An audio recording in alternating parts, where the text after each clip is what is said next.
तो welcome back to my channel. आज हम पढ़ेंगे सूरदास द्वारा लिखित भ्रमर गीत का चौथा पद। पहले 3 पद मैं ऑलरेडी अपलोड कर चुकी हूँ, आप मेरे चैनल पर जाकर उसे सुन सकते हैं, समझ सकते हैं। तो चलिए चलते हैं। हरि है राजनीति पढ़िया है।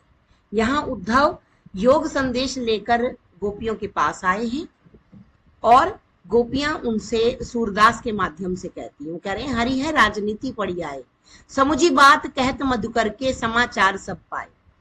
हरि, हरि कौन? प्रभु श्री कृष्ण मुझे लगता है कि राजनीति पढ़कर आए हैं। देखिए यहां हम देख लेते हैं, पढ़ियाए यानी पढ़ना, मधुकर यानी भौरा। गोपियों द्वारा उद्धव के लिए प्रयुक्त संबोधन। वो गोपियां जो हैं वो उद्धव को कह रही हैं कि आप तो भ्रमर की तरह हैं। भ्रमर यानी मधुकर, मधुकर यानी भौरा। आप तो भौरे की तरह बातें कर रहे हैं कि एक फूल पर बैठे पराग को लिया, दूसरे पर बैठे उससे पराग लिया। आपकी बात हमें समझ में नहीं आ रही। आप जो हमें समाचार दे रहे हैं ना, ये हमारी समझ में नहीं आ रहा। इतना हम समझ चुके हैं कि जो भगवान है श्री कृष्ण वो बहुत बड़े राजनीतिज्ञ हो गए हैं। मथुरा जाकर कुछ तो वो पहले से ही चतुर थे, एक अति चतुर होते पहले से इतने चालाक थे, चतुर थे। अब वो बड़े बड़े ग्रंथ पढ़कर राजनीतिज्ञ हो गए। ठीक है, बड़ी बुद्धि जानी जो उनकी जोग संदेश पठाए। उनकी बुद्धि जो है बहुत ज्यादा चलने लगी है, जो उन्होंने योग का संदेश आपको पढ़ाकर हमारे पास भेजा है। उधो भले लोग आगे के परहित डोलत धाए। उधो से कहती हैं कि भले लोग जो होते हैं ना, वो तो दूसरों का हित करना जानते हैं, दूसरों के हित के लिए दौड़े चले आते हैं।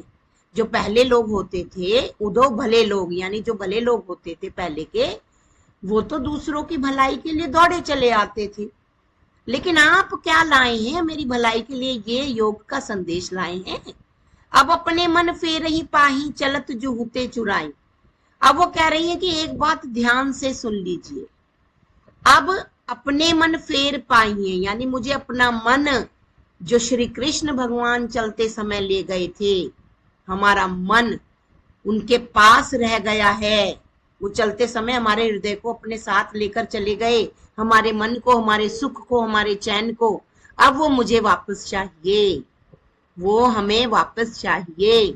जो मन हमारा वो लेकर चले गए हैं, हमारा मन उनके पास रह गया है, वो चलते समय जो ले गए थे, अब वो हमें वापस चाहिए। ते क्यों अनीति करे आपनु जे और अनीति छुड़ाया। वो कह रही हैं कि श्री कृष्ण भगवान तो बहुत बड़े राजा हैं, और राजा तो प्रजा के लिए कभी अनीति नहीं सोचती, अन्याय नहीं करती, तो फिर हमारे साथ ये अन्याय क्यों? वो तो न्याय करना जानती है ना, तो हमारे साथ अन्याय क्यों? राजधर्म तो यही सूर जो प्रजा न जाहि सताए। वो कह रहे हैं कि राजधर्म तो यही कहता है, सूरदास के माध्यम से कह रही है कि राजधर्म तो यही कहता है कि प्रजा के हित में काम करो, प्रजा को न्याय दिलाओ। तो चलो हमें न्याय दिलाओ। जो आप ये योग की बातें कर रहे हो ना, हमें नहीं सुननी आपके मुंह से। आप जाओ, अब हमारा संदेश श्री कृष्ण को पहुंचाओ और कहो कि अगर योग की बातें करनी है तो उन्हें स्वयं हमारे पास आना होगा। हमें नहीं समझ आती आपकी ये योग की बातें। तो देखा बेटे आपने, इस पैराग्राफ में ये, इस पूरे पद में यही है। एक बार पूरी व्याख्या मैं पढ़ देती हूँ। इस पद में गोपियां व्यंग्य पूर्वक उद्धव से कहती हैं, यानी कटाक्ष कर रही हैं, कमेंट कर रही हैं कि श्री कृष्ण ने तो राजनीति का पाठ पढ़ लिया है। राजनीति कहते हैं बेटे, हमारी जो इसकी जो लैंग्वेज है, राजनीति कहते हैं बहुत चतुर और चालाक लोग जो होते हैं वो राजनीति में होते हैं, जो कि मधुकर अर्थात उद्धव के द्वारा सब समाचार प्राप्त कर लेते हैं और उन्हीं को माध्यम बनाकर संदेश भेज रहे हैं। कौन भेज रहे हैं? श्री कृष्ण। श्री कृष्ण पहले ही बहुत चतुर चालाक थे, अब मथुरा पहुंचकर शायद उन्होंने राजनीति शास्त्र भी पढ़ लिया है, जिसके कारण वे और अधिक बुद्धिमान हो गए हैं, जो उन्होंने तुम्हारे द्वारा योग का संदेश भेजा है। हे उद्धव, पहले के लोग बहुत भले होते थे, जो दूसरों की भलाई करने के लिए दौड़े चले आते थे। यहाँ गोपियां श्री कृष्ण की ओर संकेत कर रही हैं, क्योंकि उन्हें लगता है कि अब श्री कृष्ण बदल गए। गोपियां कहती हैं कि मथुरा जाते समय हमारा मन श्री कृष्ण के साथ वो ले गए, जो अब हमें वापस चाहिए।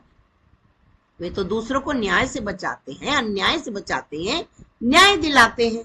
फिर हमारे लिए ये जो संदेश क्यों, हम पर अन्याय क्यों? सूरदास के शब्दों में गोपियां कहती हैं कि हे उद्धव, राजधर्म तो यही कहता है कि प्रजा के साथ अन्याय नहीं करना चाहिए अथवा न ही उन्हें सताना चाहिए। तो इसलिए श्री कृष्ण को योग का संदेश वापस लेकर स्वयं दर्शन के लिए आना ही पड़ेगा और आना ही चाहिए। तो देखा बेटे आपने, बहुत इजी है, एक एक लाइन का, एक एक पंक्ति का अर्थ मैंने आपको समझा दिया है। फिर भी अगर आपके मन में कोई डाउट है किसी पंक्ति को लेकर तो प्लीज मुझे कमेंट कीजिएगा, मैं आपके सारे डाउट्स क्लियर करूंगी। तब तक के लिए शुभ रात्रि, अपना ध्यान रखिए, बाय बाय।